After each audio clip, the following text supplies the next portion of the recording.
Welcome to the Answers Yes podcast, where we interview some of the most interesting people that have said yes to opportunities in their life. We hope that through these stories, you can learn to create your own destiny by saying yes along the way.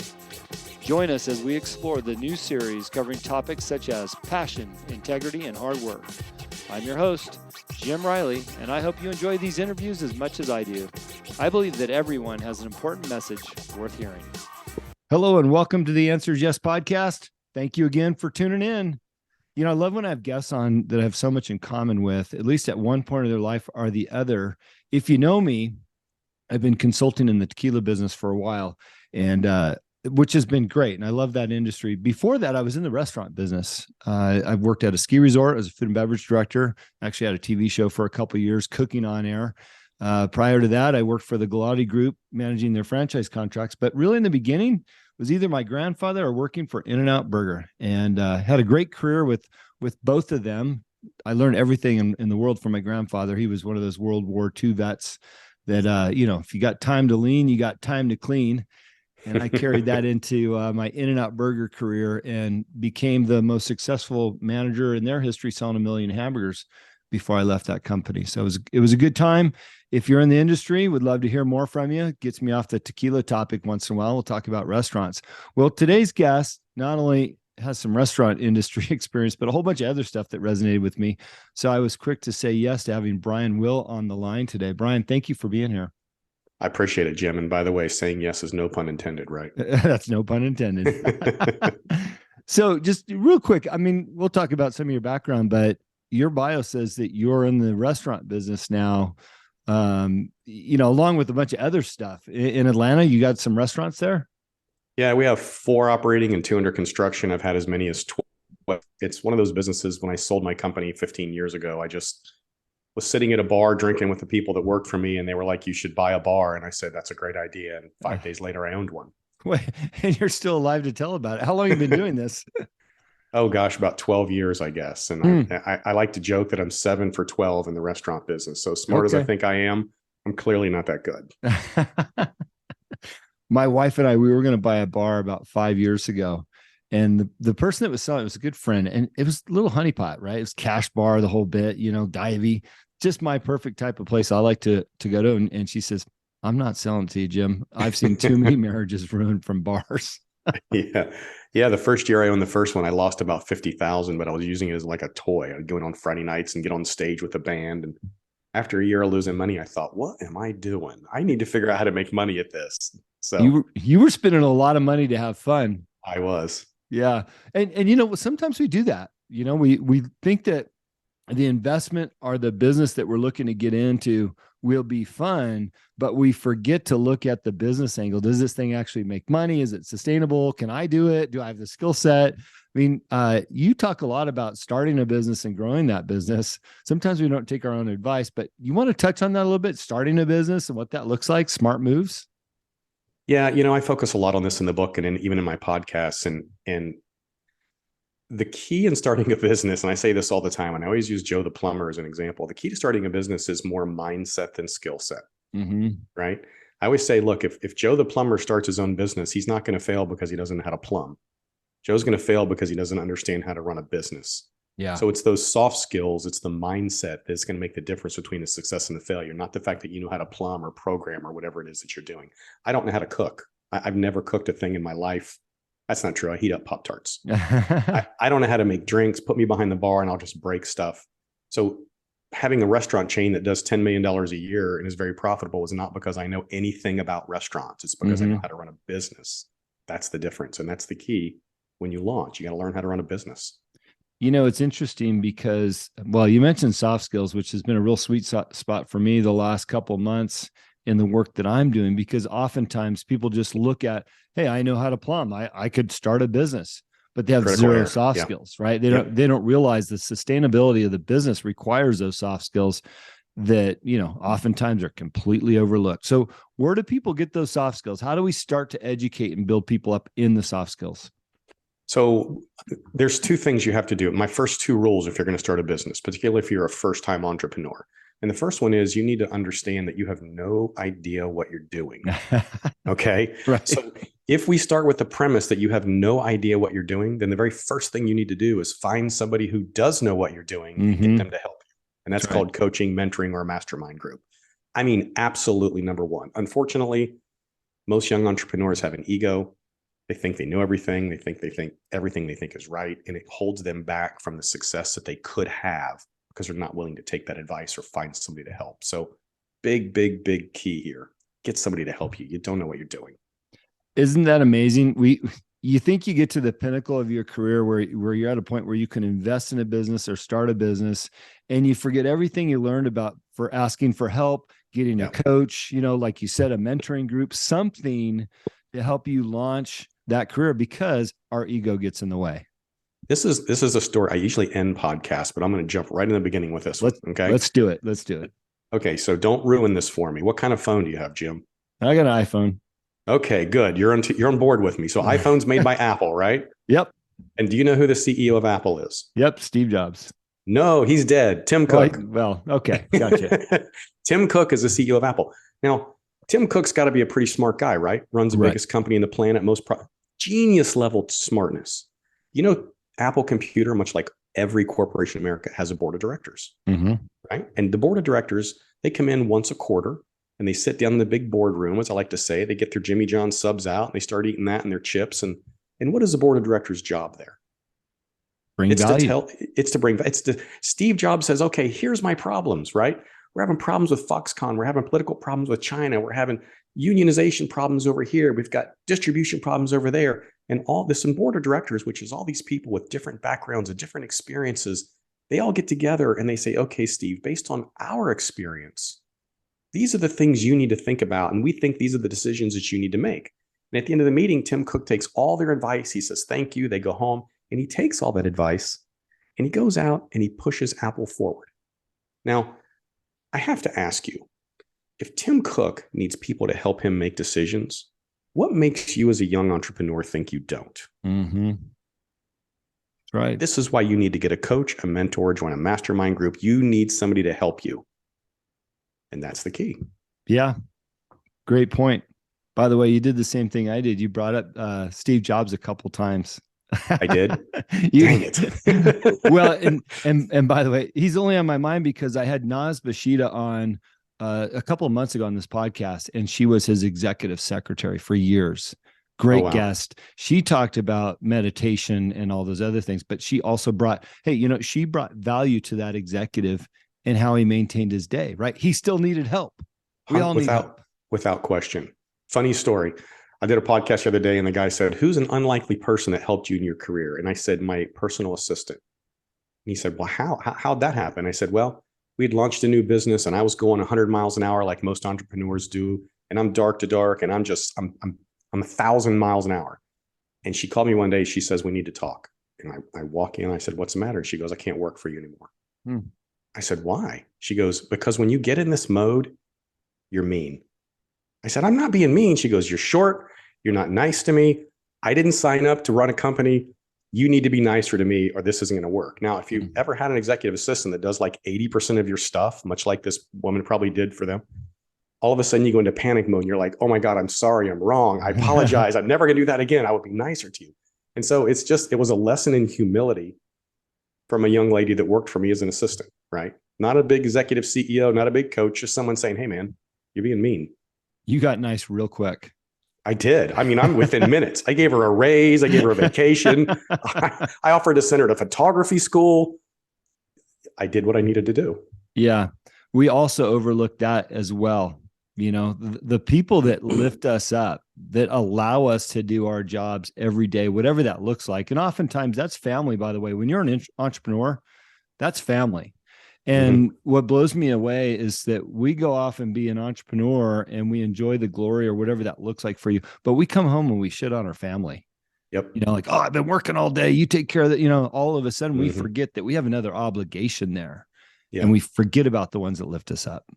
I'll give you another example in the restaurant business. Like, who's the most important guy in the restaurant? What do you think? General manager? I think the person at the front when the customer walks in. You know who I think it is? The guy doing the dishes in the back. Because if he stops doing his job, what happens to the restaurant? Yeah, It shuts down. sure does. No clean dishes, no restaurant, no nothing. And yet people look at this guy as the least important person in the building, and he's doing one of the most important things because nothing operates without him. I hate to say it, but it's kind of like our school system. The people that are educating our kids are some of the lowest paid in the country. It's funny, we both had two different thoughts on who the most important person in the restaurant is, but both of them were the low level, Yes. what people consider low level employees, those Right. forward facing, those critical people within the organization. Yep. Again, often forgot about. Yep. The guy in the dish pit or the person out front greeting the customer, critical. Yeah. So obviously we've identified that, but how do you convince or encourage leadership to pay attention to those lower level employees? That's always a challenge, and it's always an ego problem with the people in the organization. And it's because everybody wants to be the most important thing. So if I had a silver bullet to fix that, I would be, a much wealthier man than I am today. Unfortunately, I don't. So you just have to reiterate that. You have to tell people, you have to talk through it. I have this conversation all the time about the dishwasher in the restaurant. So It's just a matter of trying to get people to understand. Yeah. When I moved to Lake Tahoe, before I was a ski director, I worked at a buffet for about 2 months. Long story behind that. I'm not going to tell it, but at the end of the shift, and when you work at a casino in the restaurant business and you have any type of management level status, you're in a suit and tie. That's just their culture, right? You call the chef. You don't call him by his name, you get fired, right? So I'm, young, suit and tie, into shift. The waitresses are rolling silverware. Now, typically what they were used to is the manager sitting in their office, pretending to be busy doing something important, which they weren't. I would go out and roll silverware with the waitresses, and they always, what are you doing out here? You don't have to do this. This is our job. Why would you do this? Why would you be out? Shouldn't you be in the office doing something important? I'm like, there's nothing going on in that office. They're pretending to be important and do something when they could be out here helping you go home. No, that's a great lesson right there. It's like, if you're listening to this show and you have leadership, please don't forget about the people that are working for you at all levels. Doesn't hurt. Totally agree.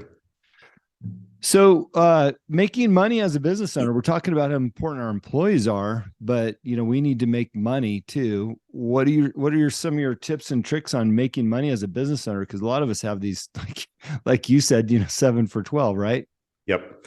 My number one thing, and this is one of the things I always tell young entrepreneurs as well, number one skill set you can learn, I believe, is P&L analysis. Mm-hmm. It's learning how to read your financials, understanding the numbers within your business, understanding percentages and how it's supposed to play out. Because if you can learn how to analyze a P&L, then you understand how your business actually operates. You'll see problems coming. In fact, I do a speech called A Magic Crystal Ball and Time Travel, right? If you have a business and you've got 12 or 24 months worth of history, we can take a look at the last 24 months, lay them out side by side, do some pattern analysis, and I can predict where your business is going to be 12 months from now. Because the prediction is based on the history, on every single line item, based on percentages that you recognize that are important in your business. And then you can predict where it's going to go, whether it's up or down. You can see the problems, you can see the changes that need to get made, or you might see that this thing isn't going to work. So understanding the financials in your business is how you make money. I can tell you, for instance, in the restaurant business, food has to be 32%, liquor has to be 22%, labor has to be 28%, and rent has to be 10%. If I have revenue and those 4 numbers line up, I know I'm profitable. If those numbers don't, then I know I'm not profitable. I have restaurants I never go into, but I can analyze them through the P&L and I can tell you what's going on right or wrong in that business. And I can apply that to pretty much any business, just a matter of how you analyze the numbers. It blows me away how many business owners don't know anything about their accounting, their P&L. Yep. Literally how they make money.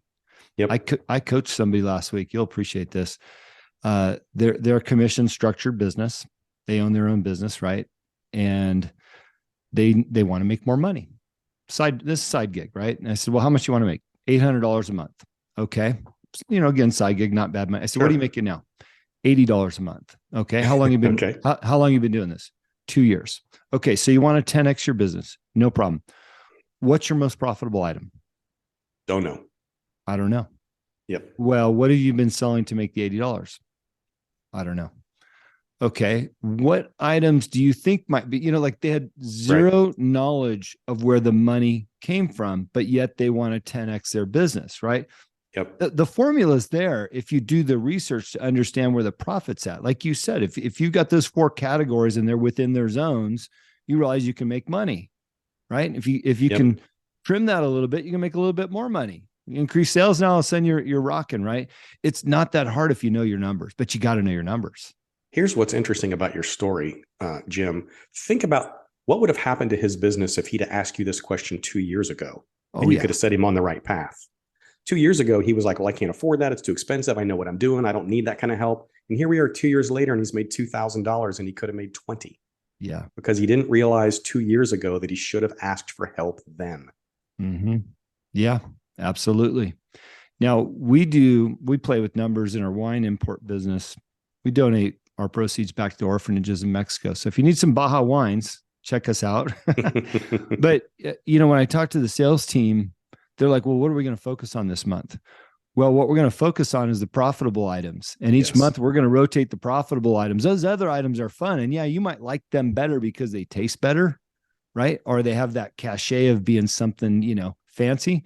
But Right. here's our core items that maintain our business so that we can give more, right? We tell business owners all the time, just because you're selling something doesn't mean it's profitable. That's right. Sometimes you sell things that don't have enough margin or even gross revenue to cover your OPEX. You're wasting your time. You've got to analyze everything you're doing. All right. I'm going to move topics a little bit. We've talked enough about our employees and how to get them straight and how to make some money. How about selling your business? This is something I've done a few times, not always the best time, but My whole thing I've always done is build and sell. I'm a build and sell guy. I'm ADHD, so starting and building is exciting to me. Managing, not so much. So I end up selling things, right as the bell curve starts going up. mm-hmm. That's just who I am. So I've done relatively well in the sales process. We did 2 exits into venture capital, 1 into private equity, made a lot of money in those deals.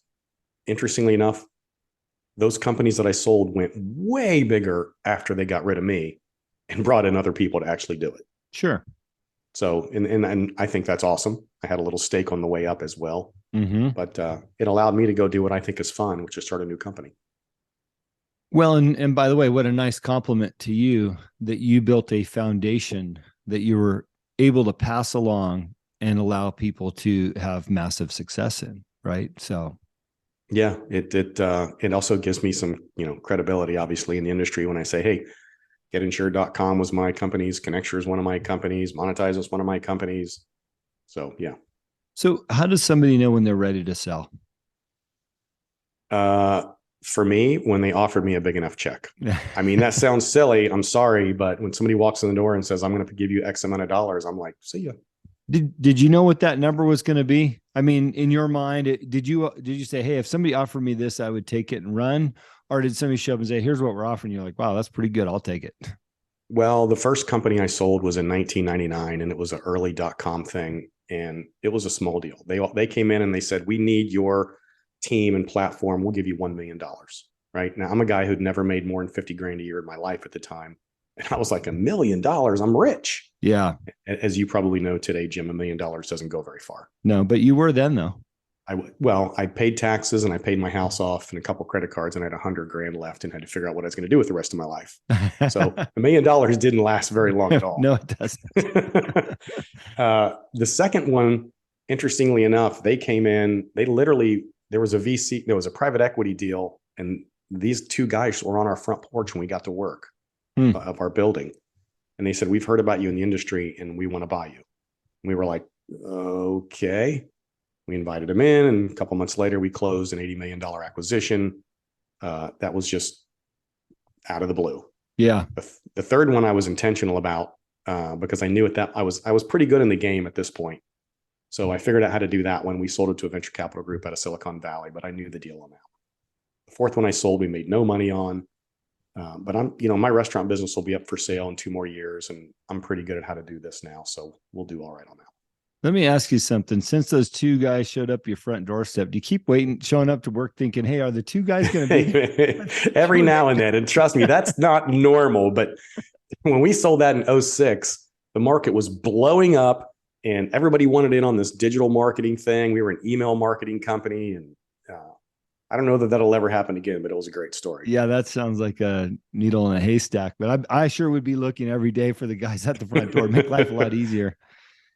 Hey, your book's titled The Dropout Multi-Millionaire. Can you explain?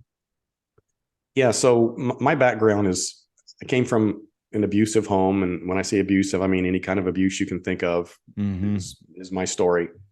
Failed out of high school. My junior year, I was a very angry young man with a giant chip on my shoulder, didn't like anybody, didn't respect authority. Managed to graduate, joined the military, did 4 years Air Force, 4 years Army, all in the Guard. Tried to go to college. I lasted 2 semesters. I couldn't do it. I never learned how to study in high school. I never cared. I just couldn't do it. So I dropped out of college after that and kept getting fired from jobs.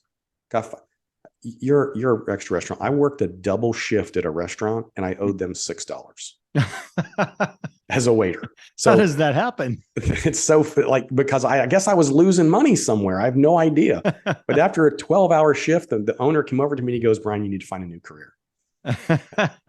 Okay. The end funny part of that story is about 15 years later when I had I started this restaurant chain. He applied for a job as a VP in my company. Nice. And I said, "You don't remember me, do you?" And he goes, "No." And I told him the story. And he goes, "Well, I guess I'm not getting this job." That's hilarious. So yeah, I mean, I had to do everything the hard way. I had to learn every single business skill. I had no discernible education. I had no job skills of any kind. And so my only real option was to start my own business. And my first business was a landscaping company because I figured anybody could cut grass and dig holes. So that's how I started my first business. By the way, I made a bunch of money in landscaping years ago. Not too bad of a gig. I did really well until I didn't. And there were a lot of lessons that I've carried my entire life in that first failure. What were some of those lessons?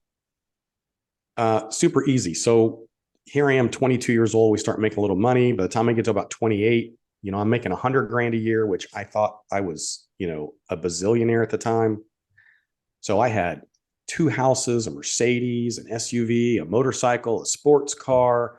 I had credit card bills. We went out to fancy dinners. I was living the life. The problem is I had 0 savings. And when I say 0, I mean 0. And we ended up getting fired by our largest contractor in 1996. And they withheld a $150,000 payment to me that month. Wow. And I still had all my contractors to pay, my suppliers to pay. I had my labor to pay, and I couldn't pay it.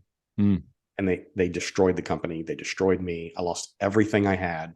I had to sell everything. I've got a 3-year-old daughter that we just find out she has an atrial septal defect, which is a hole in her heart. She needs surgery. And here I am as a dad, broke. Don't have a house. I mean, nothing. I had a beat up pickup truck. I never put myself in a position again where I could get in trouble. That was the biggest lesson I learned. Good lesson. Relatively early on, you're still in your 20s. A lot of times people don't learn that lesson even in their 40s and 50s. Yeah. And it's interesting. So quick follow-up, when we sold the company for $1 million, I told you I paid my house off. I remember going down to the bank and saying, "I'm going to pay my house off as $350,000. And the banker's like, no. This is January of 2000. You need to invest in the stock market. It's going crazy. Tech stocks are doubling and tripling overnight."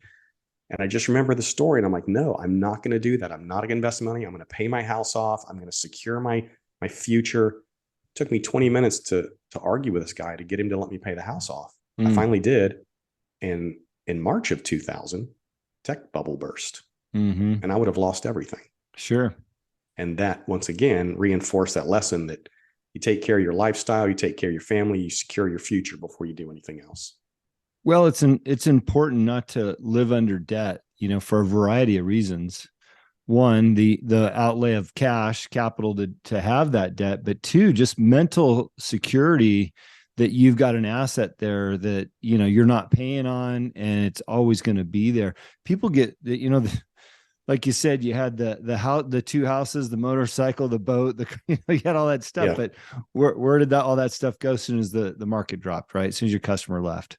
It's better to pay that stuff off when you can. Yep. Now that's not bad. Don't get me wrong. I have some debt today, but I have assets and cash to cover it. Sure. Smart debt is good. Bad debt is bad. Yeah. Yeah, exactly. To refine that. Sure. Well, look, I'm at my time limit here. Not that we have to have one, but I'm interested in the book. I love the title. I dropped out of college too. It's funny. I didn't try real hard in high school and I still got decent grades. By the time I got to college, like, you know what? I'm making six figures. I don't need to go to college. And I don't regret it because I found those other skills elsewhere in life. And just as a reminder to our listeners, we talk a lot about the tools that you can acquire without having to go to college. Find what fits you, your personality, what your ambitions are, your dream, your business plan. Find out what fits you and go down that route. Don't feel like you got to get in the corner and have to go to college. Look, we've got Brian here. He's doing pretty well after dropping out. Let me tell you something. My first book, my second book, if there's an overlying theme, it's I don't care what your background is. I don't care what your history is. I don't care what you think is holding you back. I don't care what you think you don't know. Your future is 100% completely open and up to you. You can do anything you want. You just have to go through the lessons to learn what you need to learn, and you can have any level of success that you want. Well, and you said it earlier, go with a coach if you can. Right. Yes. It's not my line. It was David Meltzer's line, who was my coach. He said, Jim, I paid the dummy tax, so you don't have to. Like, exactly. Good point. I don't want to pay any more of that tax because I paid a fair amount of that too. Exactly. Brian, it's been a real pleasure to have you on. If your book is anything like your personality, I'm sure it's going to be a great book. Where else can they find you if they need some services? Where's a good place to catch you? Yeah, go to my website. It's www.brianwillmedia.com. brianwillmedia.com. Everything's on there. Okay, we'll make sure to put that in the show notes. Thank you again. The Dropout Multi-Millionaires, Brian's latest book. Good to have you. Super fun, Jim. Thank you Thanks for listening to today's show. It is my pleasure and honor to interview all of the guests that have been on the Answer is Yes podcast. If you have enjoyed the show, please go on iTunes and subscribe, give a rating, or simply tell a friend about the show. We also believe in the message of our guests and the positive influence of their stories. As my own mentor and coach, David Meltzer has taught me, spend some time every day thinking and writing about the things in your own life that you have more than enough of. You will find out how blessed we really are. Please visit my website, livelifedriven.com, for the latest updates about me and what I'm doing. Plus, I post a monthly blog about the many topics on this show. This podcast can also be found there. As I learned early on in life, what you believe is what you will achieve. Thanks, Mark Victor Hansen, and thank you, and have a great week.